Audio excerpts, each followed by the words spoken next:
Dubovi Macharinci, petit village ukrainien. C'est ici qu'a vécu avant la guerre John Demianiuk, aujourd'hui accusé d'avoir été garde du camp d'extermination de Sobibor. De son passé, il ne reste plus grand-chose, sa famille est partie, sa maison a brûlé et seuls quelques anciens se souviennent de lui, comme Maria, sa voisine. C'était un homme bon.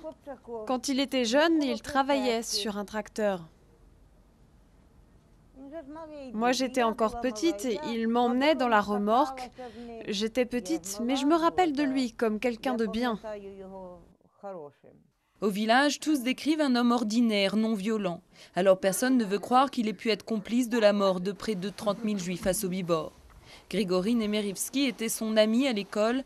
Il se souvient d'un garçon calme qui aimait bien aller au cinéma ambulant une fois par mois. Tout ce qu'on dit de lui aujourd'hui, sur le fait qu'il ait tué beaucoup de gens, si c'est vrai, c'est parce qu'on l'a forcé. Lui-même n'aurait pas pu le faire, je le garantis à 100%. Il aurait été incapable de faire ça. Je le connais bien, c'était mon copain. Ici, on suit le procès à la télévision. L'enfant du pays jugé en Allemagne, cela occupe les conversations et même ceux qui ne l'ont pas connu le défendent.